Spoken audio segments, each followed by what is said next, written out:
C'est un procès très attendu qui s'ouvre demain devant le tribunal correctionnel de Rennes, 10 ans après les faits de ce que l'on a appelé l'affaire de Clichy-sous-Bois. 2 policiers sont poursuivis pour non-assistance à personne en danger après la mort de 2 adolescents qui tentaient d'échapper aux forces de l'ordre. Un drame, vous vous en souvenez, à l'origine de 3 semaines d'émeutes dans les banlieues. Dominique Verdaillan et Claire-Marie Denis. Depuis 10 ans, ils s'épaulent, se soutiennent. Depuis 10 ans, les frères de Ziad et Bouna se posent la même question. Pourquoi les policiers filmés ici lors d'une reconstitution ne sont pas intervenus à temps pour empêcher que leurs frères meurent électrocutés dans le site EDF de Clichy-sous-Bois? J'attends un procès, un jugement, savoir le pourquoi. Parce que j'ai à la fois ce sentiment de colère et ce sentiment d'incompréhension. On attend depuis 10 ans, donc pour nous, déjà, ça va nous permettre d'entendre les policiers, de connaître la vérité. Et puis, au moins, peut-être ils vont présenter des excuses. À 17h, ce 27 octobre 2005, une dizaine de jeunes quittent le terrain de foot de Livry-Gargan.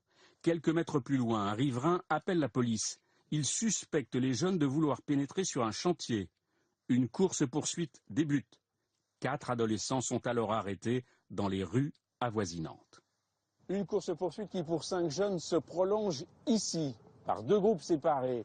Ils arrivent par ce terrain vague, franchissent des grillages, pénètrent dans ce cimetière qui surplombe le site EDF. Il est alors aux alentours de 17h30.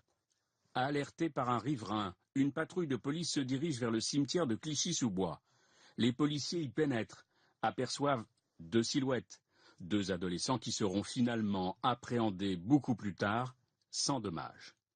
À 17h36, alors qu'ils quittent en courant le cimetière, l'un des policiers déclare par radio à une collègue du commissariat « Je pense qu'ils sont en train de s'introduire sur le site EDF. En même temps, s'ils rentrent sur le site, je donne pas cher de leur peau. » Un élément à charge qu'écarte l'avocat du mis en examen. Lorsque j'entends « s'ils entrent », j'entends une hypothèse. Si mon client avait dit « je les ai vus entrer dans le site », je n'aurais pas du tout la même analyse. À 17h47, les 17 policiers répartis sur l'ensemble du périmètre rejoignent le commissariat de Livry-Gargan. Seulement voilà, 3 jeunes ont descendu cette pente, franchi les barbelés et pénétré dans le site EDF. Malgré les panneaux « Attention danger », Ziad, Bouna et un de leurs amis vont rester plus de 45 minutes sur le site EDF. Ils finiront par pénétrer dans un local électrique en escaladant la porte d'entrée. Ziad et Bouna sont électrocutés, le 3e adolescent est grièvement brûlé. Il est 18h20, les policiers sont partis depuis plus d'une demi-heure. Pour l'avocat des parties civiles, les policiers n'ont pas rempli leur mission de sécurité.